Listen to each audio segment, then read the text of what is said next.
सभी को सादर प्रणाम। नमस्कार दोस्तों, आप सभी का आपके अपने यानी सत्यार्थ प्रकाश संदेश यूट्यूब चैनल में मैं विकास आर्य आपका हार्दिक स्वागत करता हूं, अभिनंदन करता हूं। मित्रों, हम महर्षि स्वामी दयानंद सरस्वती द्वारा रचित सत्यार्थ प्रकाश पुस्तकों पर चर्चा कर रहे हैं, जिसके अंतर्गत चलते हुए हमने आपको सत्यार्थ प्रकाश की भूमिका, प्रथम समोल्लास है, द्वितीय समोल्लास विस्तार से पिछले वीडियो के माध्यम से बता दिया है। हम तृतीय समोल्लास के ऊपर चर्चा कर रहे हैं और पिछले प्रकरण के अंतर्गत हमने आपको द्रव्य गुण रहित चीजें क्या होती है, दिक् दिशा शूल क्या होते हैं, उनके बारे में आपको विस्तार से बता दिया है। नया प्रकरण प्रारंभ करें, सबसे पहले हम उस परमपिता परमात्मा का ध्यान लगाएंगे और उसके बाद हम अपना नया प्रकरण प्रारंभ करते हैं।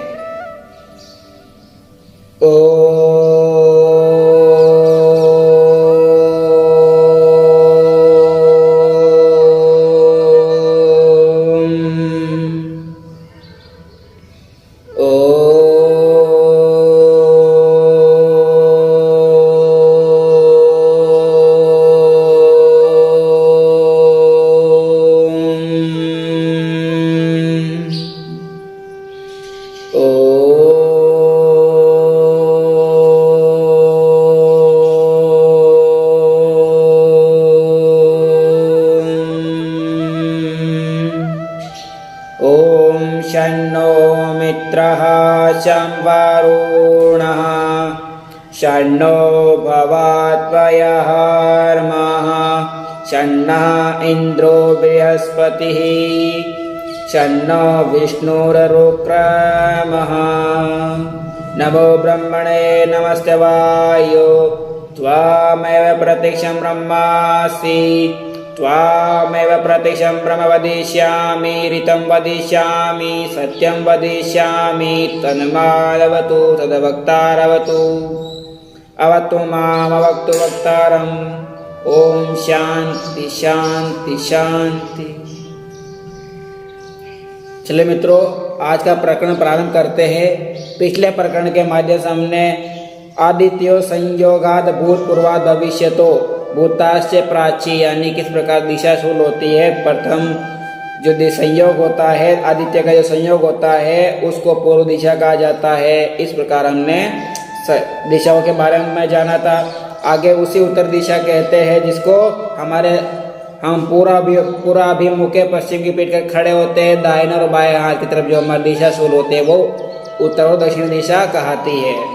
आगे है इच्छा द्वेष प्रयत्न सुख दुख ज्ञानान आत्मनो लिंगम इति, अर्थात न्याय दर्शन के सूत्र के द्वारा स्वामी जी कहना चाहते हैं जिसमें इच्छा राग द्वेष वैर यानी प्रयत्न पुरुषार्थ सुख दुख ज्ञान गुण हो वह जीवात्मा जाननी चाहिए, मानी जाती है।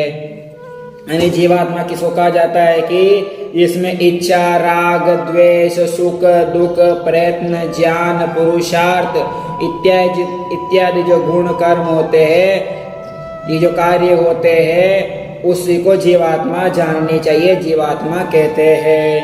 वैश्विक में इतना ही विशेष बताया गया, वैश्विक दर्शन में जो मेन जो प्राण था वो इतना ही बताया गया है। आगे कहते हैं प्राण अपानम निमेषन्मश जीवन मैनो गति इंद्रियान तविकारा सुख दुख इच्छा द्वेष प्रयत्नश्चत्मनो लिंगानी।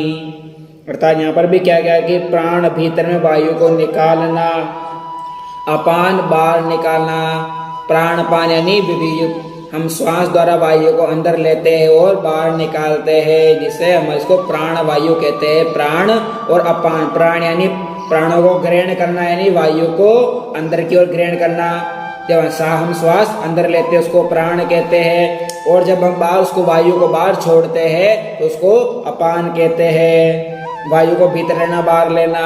निमेष यानी आंखों को ढांकना, यानी आंखों को नीचे की तरफ यानी नीचे पलके लुढ़काए हुए देखना ढाकना। उन्मेष यानी आंख का ऊपर उठाना। जीवन यानी प्राण का धारण करना। मन यानी मन विचार अर्थात ज्ञान गति यथेष्ट गमन करना। इंद्रिय इंद्रियों के विषय में चलाना उनसे विषयों का ग्रहण करना।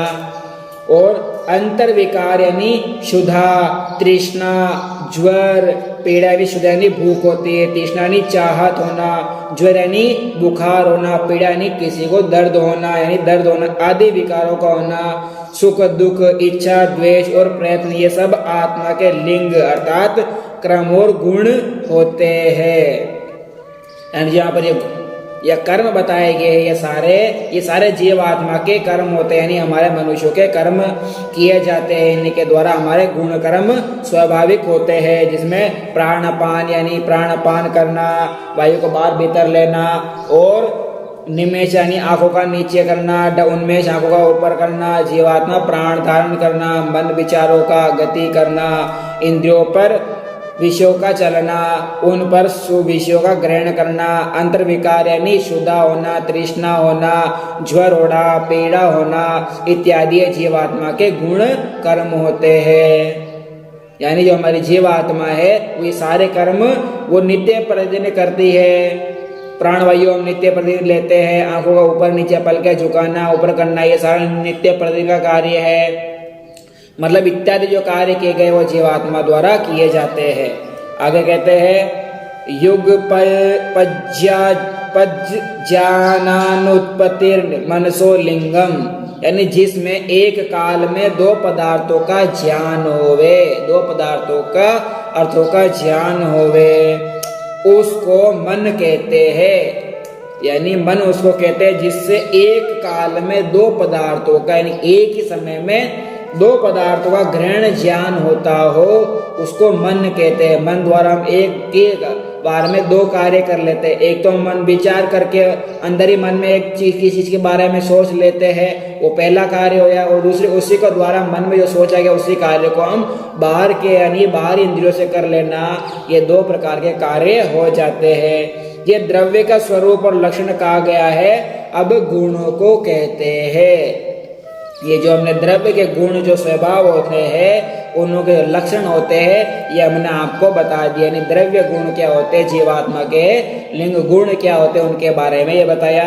अब आगे कहते हैं कि अब गुणों के बारे में बताते हैं। गुण क्या होते हैं कि रूप रस गंध स्पर्श संख्या परिमाणानि पृथक्त्वं संयोग विभगौ परत्व अपरत्वे बुद्धय्यः सुख दुख इच्छा द्वेष प्रयत्नो गुणः।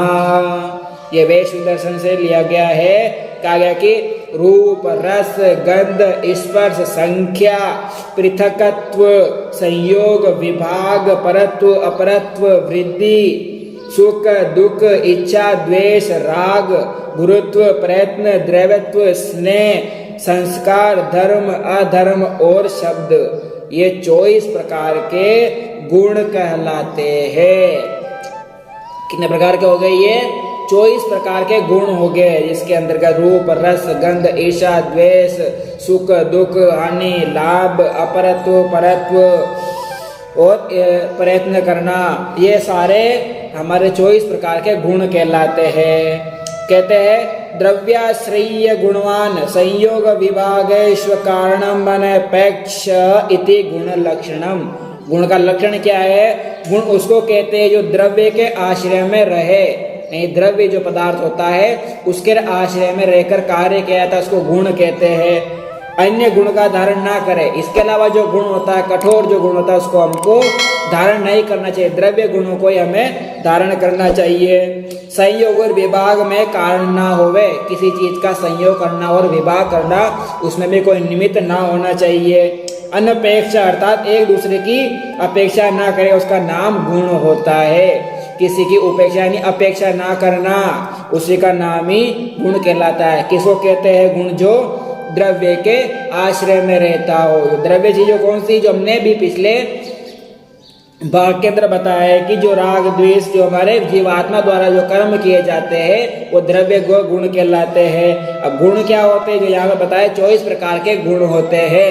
तो इस प्रकार गुणों के अंदर यहाँ पे बताया कि जो द्रव्य के आश्रय में रहते हैं उसको द्रव्य गुण कहा जाता है, और उनको अन्य गुणों का धारण हमको नहीं करना चाहिए, क्योंकि संयोग और विभाग में कोई कारण ना होवे। अनपेक्ष अर्थात एक दूसरे की अपेक्षा नहीं करना चाहिए, उसके कारण मैं करूंगा, उसके कारण मैं करूंगा, वो नहीं करेगा तो मैं नहीं करूंगा, इस प्रकार किसी पे अपेक्षा नहीं रखनी चाहिए। आगे श्रोत्रोपलब्धिर बुद्धिर्निर्ग्रह्य प्रयोगण अभिज्वलति आकाश देश शब्दः, यह महाभिभाष्य का सूत्र है। यहाँ पे कहा गया कि जिसकी श्रोत्रों से प्राप्ति जो बुद्धि से ग्रहण करने योग्य और प्रयोग से प्रकाशित तथा आकाश जिसका देश है वह शब्द कहलाता है, शब्द कहता है।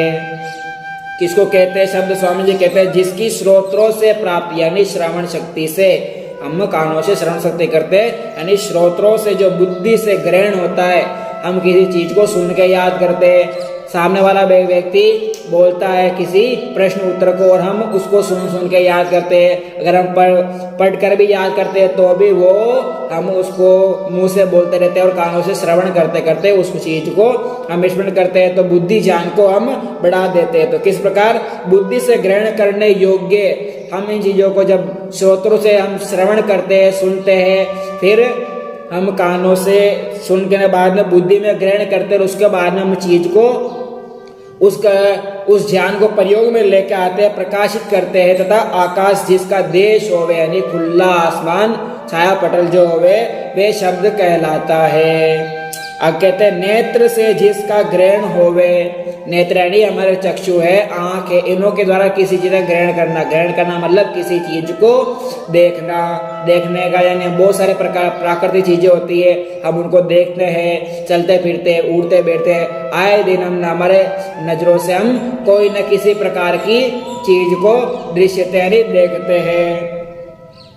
वह रूप है जीवा से जिसका मिष्टान है स्वाद ग्रहण किया जाता है। जीवा यानी हमारी जीभ से स्वाद लेते हैं हम किसी से, खट्टा मीठा तीखा जो भी कड़वाहट जो भी होता है, जीवा से हम मिष्टान आदि का प्रकार का लक्षण ग्रहण करते हैं। वह रस नासिका से जिसका ग्रहण किया जाता है, नासिका यानी हमारे नाक से जिग्रा से ग्रहण किया जाता है, यानी किसी चीज को सूंघना, गंध होवे, किसी प्रकार की खुशबू होवे, उनको सूंघना जिग्रा से नाक से। वे स्पर्श एक द्वि इत्यादि गणना जिससे होती है। त्वचा जिसे ग्रहण किया जावे, त्वचा से यानी स्पर्श किस चीज को पहचाना, इस प्रकार वायु को हम स्पर्श होने से पहचानते हैं। उसी प्रकार वे स्पर्श एक द्वि इत्यादि गणना जिससे होती वे संख्या है, यानी एक दो किसी चीज को गिनना यानी गणना करना, उसको हम संख्या कहते हैं। जिससे तोल अर्थात हल्का भारी विदित होवे, यानी भार किसी चीज को तोलना, हल्का किलो भाव वो जो होता है वो विदित होता है, अर्थात परिमाण होता है। एक दूसरे से अलग होना पृथक कहलाता है, यानी किसी चीज से अलग होना। ये दो हाथ जुड़े हुए हैं, एक हाथ से दूसरे हाथ का अलग होना, पृथक होना, ये अलग कहलाता है यानी संयोग कहलाता है। और किसी चीज का एक साथ मिलना उसको संयोग कहते हैं। एक चीज का दूसरे चीज के साथ में संपर्क होना उसको संयोग कहते हैं। एक दूसरे से मिले हुए के अनेक टुकड़े होना वे विभाग कहलाता है, यानी किसी चीज का मिलना और फिर उसके टुकड़े क्या है ना, जिस पर पत्थर जुड़ा हुआ होता है, कठोर पत्थर, उस पर किसी भारी वस्तु से प्रहार किया जाए हथौड़े से तो उसके टुकड़े टुकड़े हो जाते हैं, उसको विभाग कहा जाता है। इससे ये पर है, वे पर है, उससे ये उर है, ये उससे अपर है। जिससे अच्छे बुरे का ज्ञान होवे वह बुद्धि है। आनंद का नाम सुख है, यानी किसी चीज का ज्ञान होना, अपर होना, पर होना, ये चीज जो हमारे बुद्धि का ज्ञान कहलाता है। आनंद का नाम सुख है और किसी आनंद का नाम दुख कहलाता है। क्लेश का नाम दुख है, यानी क्लेशों से झगड़े रहना हो हमारा जीवन को दुखदायी बनाता है, उसी को दुख कहते हैं। इच्छा, राग, द्वेष, विरोध, प्रयत्न यानी अनेक प्रकार का पुरुषार्थ करना, अपने बल से पुरुषार्थ करना, कार्य करना।